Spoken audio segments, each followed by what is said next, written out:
Sir ನಮಸ್ಕಾರ. ನಿಮ್ಮ ಪರಿಚಯ ಮಾಡ್ಕೊಳ್ಳಿ ಸರ್. ನಾನು ಶಾಂತರು ಅಂತ ಹೇಳ್ಬಿಟ್ಟು ಹೊನ್ನಾಳಿ. ಹೊನ್ನಾಳಿ ಶಾಸಕರು. ಹೌದಪ್ಪ.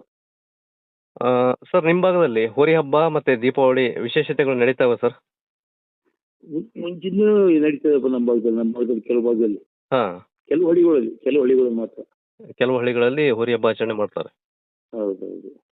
ಆ, ಹೋರಿ ಹಬ್ಬ ನಿಮ್ಮ ಭಾಗದಲ್ಲಿ ಚೆನ್ನಾಗಿ ನಡೀತಾ ಸರ್, ಅಥವಾ ಏನಾದರೂ ಅದರಲ್ಲಿ ಏನಾದರೂ ಸಮಸ್ಯೆಗಳು ಅಥವಾ ಏನಾದರೂ ಅಡೆತಡೆಗಳು ಇದಾವೆ ಸರ್ ಅದಕ್ಕೆ? ಚೆನ್ನಾಗಿ ನಡೆಯುತ್ತೆ, ಅಡೆತಡೆಗಳು ಇದಾವಪ್ಪ.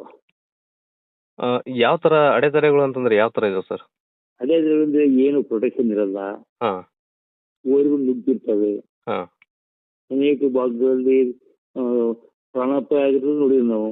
ಹಾಂ ಲಾಸ್ಟ್ ಟೈಮ್ ಬೇರೆ ನಮ್ಮ ಶಿಕಾರಿಪುರ ತರಕಾರಿ ಆಯ್ತು, ಹಾಂ ಅದಕ್ಕೆ ಹಂಗಾಯ್ತು ಗದ್ದೆಗಳು ಆಗ್ತಾ ಇರ್ತವೆ, ಸೇಫ್ಟಿ ಇರಲ್ಲ. ಹಂಗಾಗಿ ಸ್ವಲ್ಪ ಹಾಂ ನುಗ್ಗಿರ್ತಾವೆ, ಓರಿಗಳು ಬಿಡ್ತಾರೆ. ಹೌದು. ಸೇಫ್ಟಿ ಇರಲ್ಲ, ಸೆಕ್ಯೂರಿಟಿ ಇರಲ್ಲ. ಅದೊಂದು ಹುಚ್ಚು ಒಂಥರ. ಈ ಹೋರಿ ಹಬ್ಬ ಆಚರಣೆ ಮಾಡೋ ಸಂದರ್ಭದಲ್ಲಿ ಸೇಫ್ಟಿ ಕ್ರಮಗಳನ್ನ ಅಥವಾ ಮತ್ತು ಒಂದಷ್ಟು ಸುರಕ್ಷತಾ ಕ್ರಮಗಳನ್ನು ತೆಗೆದುಕೊಳ್ತಕ್ಕಂಥದ್ದು ಉತ್ತಮ ಅಂತ ನೀವು ಹೇಳ್ತೀರಾ? ಉತ್ತಮ. ಅದು ಹೆಂಗ್ ಅಂತೀರಿ ಅದು ಅದು ಹೇಳಿ. ಈಗ ಪ್ರಾಕ್ಟಿಕಲ್ ನೋಡಿದ್ರೆ ಗೊತ್ತಾಗುತ್ತೆ, ನಿಮಗೆ ಗೊತ್ತಿದೆ. ಹಾ, ಅಂದ್ರೆ ಅಲ್ಲಿ ಅನುಭವಸ್ಥರು ಹಿಡಿಯೋದಕ್ಕೆ ಮತ್ತೆ ಈ ಆಡಿಯನ್ಸ್ ಬಂದಿರತಕ್ಕಂಥ ನೋಡುಗರಿಗೆ ಒಂದು ಸೂಕ್ತವಂತ ವ್ಯವಸ್ಥೆ ಮಾಡೋದ್ರಿಂದ ಆಡಿಯನ್ಸ್ ಬಹಳ ಖುಷಿ ಇರುತ್ತೆ. ಹಾ ಏನು ಬಹಳ ಹುಮ್ಮಸ್ ಇರ್ತಾನೆ.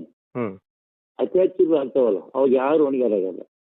ಹೌದು. ಸಂಯೋಜಕ ಹೊಣೆಗಾರಾಗಲ್ಲ, ಸಾರ್ವಜನಿಕ ಹೊಣೆಗಾರಾಗಲ್ಲ. ಅದೇನು ಏನು ಒಂದು ಕಮಿಟ್ಮೆಂಟ್ ಆಗಲಿ ಅಥವಾ ಬದ್ಧತೆ ಯಾರು ಜವಾಬ್ದಾರ ಅದಕ್ಕೆ ಅಂತಕ್ಕಂಥದ್ದು ಇಲ್ಲ. ಅಂದ್ರೆ ಗೌಡ್ರ, ಈಗ ಹೋರಿ ಹಬ್ಬ ಆಚರಣೆಯ ಸಲುವಾಗಿ ಒಂದಷ್ಟು ಹೋರಿಗಳು ಉಳಿತಾ ಇದಾವಂತ ಅನಿಸ್ತಾ ಇಲ್ವಾ?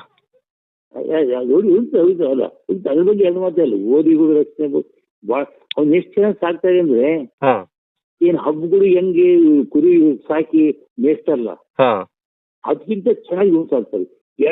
2 ಲಕ್ಷ 3 ಲಕ್ಷ 4 ಲಕ್ಷ ಕಟ್ಟಿ ಒಂದು ಹೋಗಿ ತಂದು ಹುಡುಗರ ಸೇರ್ಕೊಂಡು ಅವ್ನು ಸಾಕ್ತಾರೆ. ಅದ್ರ ಬಗ್ಗೆ ಎಷ್ಟೇ ಹುಚ್ಚು ಅಂತಾರಲ್ಲ, ಅಷ್ಟು ಹುಚ್ಚದ್ದು ಉರುಳುತ್ತಾ ಇಲ್ಲಿ ಹೋಗಿ ಅಷ್ಟೇ ಚೆನ್ನಾಗಿ ಸಾಕ್ತಾರೆ, ನೋಡ್ಕೊಂತಾರೆ. ಅವ್ರಿಗೆ ಎಲ್ಲೆಲ್ಲ ಮೊಬೈಲ್ ಎಲ್ಲ ಗೊತ್ತಾಗ್ತಾರೆ ಯಾವ ಊರು ಇರುತ್ತೆ ಅಂತ. ರಾಜ್ಯದಲ್ಲಿ ಎಲ್ಲಿ ವಿಜಯಪುರ ಬಾಗಲಕೋಟೆ ನಮ್ಮಲ್ಲಿ ಬಂದರೆ ಅಲ್ಲಿ ಬಂದಾರೆ. ಹೌದೌದು. ಇಲ್ಲಿಂದ ತಮಿಳುನಾಡಿಗೆ ಸಹ ಹೋರಿ ಹಬ್ಬದ ಸಂಪರ್ಕ ಯಾವ ರೀತಿ ಇದೆ ಅಂದ್ರೆ, ತಮಿಳುನಾಡು ಕರ್ನಾಟಕ ಹೋರಿ ಹಬ್ಬದ ವಿಚಾರದಲ್ಲಿ ಒಂದೇ ರಾಜ್ಯಗಳು ಅನ್ನೋ ರೀತಿಯಲ್ಲಿ ಬೆಳೆದಿದ್ದು. ಮಂಗಳೂರು ಕಂಬಳ ಅಂತಾರಲ್ಲ, ಅದೊಂಥರ ಕಂಬಳ, ಇದೊಂಥರ ಹೋರಿ ಹಬ್ಬ. ಸರಿ ಸಂಘದಲ್ಲಿ ಏನು ಸಮಸ್ಯೆ ಇಲ್ಲ. ಏನಾದ್ರೂ ಅನಾಹುತಗಳಾದಾಗ ಪ್ರಾಣ ಆದಾಗ ಯಾರು ಜವಾಬ್ದಾರಿ ಅನ್ನೋದು ಪ್ರಶ್ನೆ ಇತ್ತಲ್ಲಿ. ಅನಾಹುತ ಆದಂತ ಸಂದರ್ಭದಲ್ಲಿ ಆ ಒಂದು ಜವಾಬ್ದಾರಿ ಯಾರು ಅನ್ನೋದಕ್ಕಂತ ಇಲ್ಲಿವರೆಗೂ ಅದನ್ನ ಫಿಕ್ಸ್ ಮಾಡಕ್ ಆಗಿಲ್ಲ. ಇಂಥ ಒಂದು ಸಂದರ್ಭ ನಿರ್ಮಾಣ ಆಗುತ್ತೆ ಅನ್ನೋದಾದ್ರೆ ಸರ್ಕಾರದಿಂದ ಆಗಿರ್ಬೋದು ಅಥವಾ ಆ ಒಂದು ಕ್ರೀಡೆಗೆ ಒಂದು ಭದ್ರತೆಯನ್ನು ಒದಗಿಸ್ತಕ್ಕಂಥ ಕೆಲಸನ ಮುಂದಿನ ದಿನಗಳಲ್ಲಿ ಈ ಹೋರಿ ಹಬ್ಬದ ಕ್ಷೇತ್ರದ ಶಾಸಕರುಗಳು ಎಲ್ಲರೂ ಸೇರಿ ಮಾಡ್ಬೋದಾ? ಇದು ಒಂಥರ ನಿಮ್ ಪ್ರಶ್ನೆ ಹೆಂಗೈತಿ ಯಾಕಂದ್ರೆ, ಈಗ ಈಗ ಸೆಕ್ಯೂರಿಟಿ ಅಂದ್ರೆ, ಈಗ ಸೆಕ್ಯೂರಿಟಿ ಮಾಡ್ಬೇಕು ಅಂದಾಗ ಮತ್ತೆ ಪೊಲೀಸರು ಪರ್ಮಿಷನ್ ಕೊಡ್ಬೇಕು. ಅಲ್ ಗೌಡ್ರೆ, ಈಗ ತಮಿಳುನಾಡಲ್ಲಿ ಜಲ್ಲಿಕಟ್ಟು ಸಹ ಇದೇ ರೀತಿಯ ಸಮಸ್ಯೆಯನ್ನು ಎದುರಿಸಿತ್ತು. ಹೌದು, ಅದು ಸರ್ಕಾರನೂ ಸರೆಂಡರ್ ಆಗ್ಬಿಡ್ತು. ಅದು ಸರ್ಕಾರನೂ ಸರೆಂಡರ್ ಆಯ್ತು, ಕೇಂದ್ರ ಸರ್ಕಾರನೂ ಸಹ ಅಲ್ಲಿ ಒಂದು ಮಧ್ಯಸ್ಥಿಕೆಯನ್ನು ವಹಿಸಬೇಕಾಗಿ ಬಂತು. ಒಂದ್ ಹಂತದಲ್ಲಿ ಇಡೀ ತಮಿಳುನಾಡು ಕಂಬಳಕ್ಕೂ ಸಹ ಪರ್ಮಿಷನ್ ಕೊಡ್ತಕ್ಕಂಥ ಪರಿಸ್ಥಿತಿ ಕೊಟ್ಟಿದೆ. ಆದ್ರೆ ಈ ಹೋರಿ ಹಬ್ಬಕ್ಕೆ ಆ ತರ ಒಂದು ಸನ್ನಿವೇಶ ಇಲ್ಲ.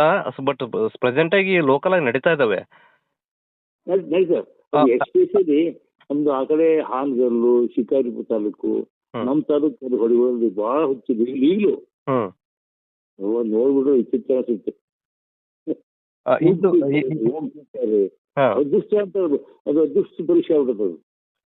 ನಮ್ಮ ಭಾಗದಲ್ಲಿ ಹೋದಿ ಸಾಕ್ತಕ್ಕಂಥವ್ರು ಏನು ಹೋದಿ ಅದು ಪಾರ್ಟಿಸಿಪೇಟ್ ಮಾಡೋಕ್ಕೋಸ್ಕರ ಸಾಕ್ತಾರೆ, ಬೇರೆ ಉದ್ದೇಶ ಇಲ್ಲ, ಅದಕ್ಕೆ ಸಾಕ್ತಾರೆ ಹೋಗುವಾಗ.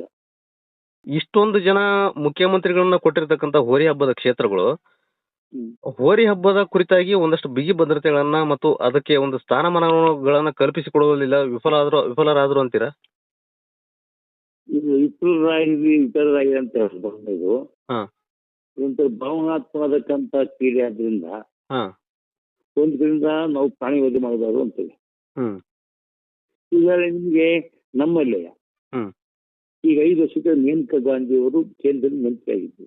ಹ್ಮ್ ನಮ್ಮಲ್ಲಿ ಒಂದು ಊರಲ್ಲಿ ಭಾರಿ ನಾಯಿಗಳು 8-10 ಜನಕ್ಕೆ ಕಡಿಯುತ್ತೆ. ಹ್ಮ್ ಕೆಲವು ಆಸ್ಪತ್ರೆಗೆ ಹೋಗಿ ಟ್ರೀಟ್ಮೆಂಟ್ ಆಗದೆ ಕೊನೆಗೆ ಫಿಸಿಕಲಿ ಹ್ಯಾಂಡಿಕ್ಯಾಪ್ ಟೈಪ್ ಆದ್ರು. ಹ್ಮ್ ಅವ್ರು ಗ್ರಾಮ ಪಂಚಾಯತ್ ಏನ್ ಮಾಡೋದು, ಎಲ್ಲ ನಾಯಿಗಳು ಹಿಡಿದು ಹೊರಗಡೆ 100 ಕಿಲೋಮೀಟರ್ ದೂರ ಬಿಡ್ತಕ್ಕಂಥ ಒಂದು ಪ್ರಯತ್ನ, ಪ್ರಾಮಾಣಿಕ ಪ್ರಯತ್ನ ಒಳ್ಳೆಯದರಿಂದ ಮಾಡಿದ್ರು. ಹಾ ಅದು ವಿಡಿಯೋದಲ್ಲಿ ವೈರಲ್ ಆಗಿ ಮೇನಕಾ ಗಾಂಧಿ ಗಮನಕ್ಕೆ ಹೋದ್ರು. ಹ್ಮ್ ಆಯಾ ಮನೆಯಿಂದ ಮೆಸೇಜ್ ಕಳಿಸಿದ್ರು. ಹ್ಮ್ ಅವರು ಗ್ರಾಮ ಪಂಚಾಯತ್ PDO ಯಾರು ಇರ್ಬೋದು, ಮೆಂಬರ್ ಇರ್ಬೋದು, ಎಲ್ಲರನ್ನೂ ಅರೆಸ್ಟ್ ಮಾಡಿದ್ರಿ, ಪಣಿ ಇರ್ಬೋದು ದಯಾ ಸಂಘದಿಂದ ಅಂತ ಹೇಳಿ ಬಂತು. ಹ್ಮ್ ಅವ್ರು ನಮ್ಮಲ್ಲಿ FIR ಆಗ್ಬಿಟ್ಟು ಮೆಂಬರ್ ಮೇಲೆ PDOಗಳ ಮೇಲೆ. ಹಾ ಹಿಂಗೆ ಒಂದ್ ಕಡೆಯಿಂದ ಇದು ನೀವೇ ಇದು ಗೊತ್ತಾಗೋಗ್ಬೇಕು.